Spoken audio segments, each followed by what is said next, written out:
মহাবিশ্বের এই অসীম বিস্তারে অসংখ্য তারা, গ্রহ, গ্যালাক্সির মধ্যে আমরা কি শুধু একাই, নাকি আমাদের মতো কোনো উন্নত প্রাণী অন্য কোনো গ্রহে বসবাস করছে?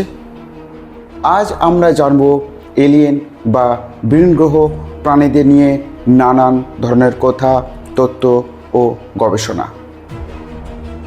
এলিয়েন বলতে আমরা যা বুঝি সেই প্রাণী যারা পৃথিবীর বাইরে অন্য কোনো গ্রহতে বাস করে। তারা হয়তো আমাদের মতো উন্নত প্রাণী বা আমাদের থেকে বেশি উন্নত, এই ধারণা কিন্তু মানুষের মধ্যে অনেক দিন ধরে চলে আসছে। আসলে কি এটা কি সত্যি নাকি কল্পনা? এর পেছনে কী লুকিয়ে রয়েছে? প্রাচীন সভ্যতার বিভিন্ন রকম ধর্মগ্রন্থ, ভাস্কর্য ও ছবি থেকে এমন ধরনের কিছু চিত্র পাওয়া যায়, সেগুলো দেখে মনে হয় বা ইঙ্গিত দেয় যে সেই সময় ভিনগ্রহ প্রাণীদের পৃথিবীতে বসবাস ছিল। যেমন ধরুন মিশরের পিরামিড, মায়া সভ্যতা এবং মহাভারতে যে রথের কথা আছে, সেখানে কিছু ছাপ পাওয়া যায়, তা দেখে মনে হয় সেই সময় এলিয়েনদের পৃথিবীতে যাতায়াত ছিল। 1945 সালে আমেরিকার ব্রেসওয়েল শহরে এমন একটা রহস্যময় ঘটনা ঘটে যে সেখানে নাকি দেখা গেছে ইউএফও, আনআইডেন্টিফাইড ফ্লাইং অবজেক্ট। তারপর থেকে বিভিন্ন রকম সময়ে আকাশে অজানা বস্তু, বিভিন্ন রকমের রহস্যময় ঘটনাও লক্ষ্য করা গেছে।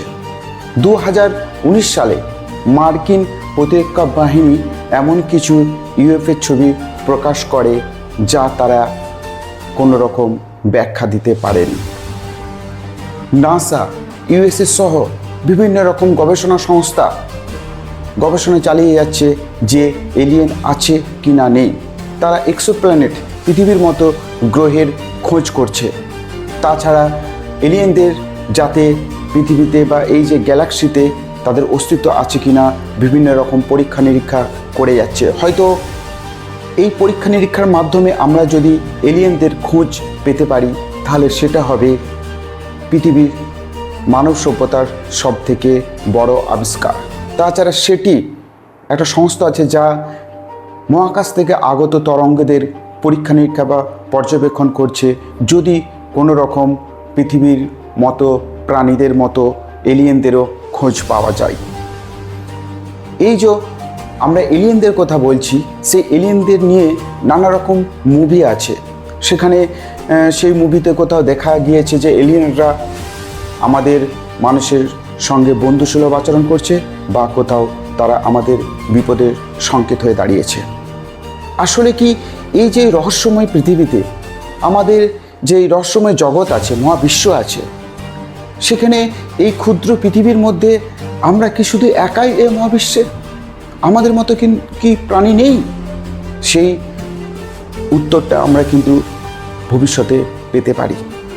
তাহলে আমরা যদি এলিয়েনদের খোঁজ পেয়ে যাই, তাহলে কিন্তু আমাদের প্রযুক্তি এবং আরও ডেভেলপমেন্ট করতে হবে, আরও আমাদেরকে এগিয়ে নিয়ে যেতে হবে। সেরকম প্রযুক্তি কিন্তু আমাদের মধ্যে এখনও নেই। বিজ্ঞানীরা সেটাই বলছে যে যদি সেরকম আমরা প্রযুক্তির ব্যবহার করতে পারি, তাহলে কিন্তু অদূর ভবিষ্যতে আমরা এলিয়েনদের সঙ্গে কথাবার্তা বলতে পারি। এলিয়েন যদি থেকে থাকে, তাহলে তারা কোথায় আছে?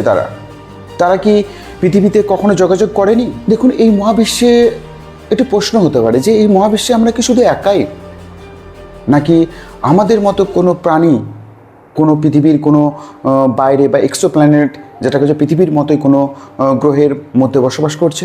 তারা হয়তো আমাদের থেকে বেশি উন্নত, বা তারা ডেভেলপমেন্ট করতে পারেনি যে তারা আমাদের সঙ্গে যোগাযোগ করতে পারে। প্রায় বহু আলোকবর্ষ দূরে তারা আছে, যার ফলে আমরা তাদের সঙ্গে যোগাযোগ করতে পারিনি।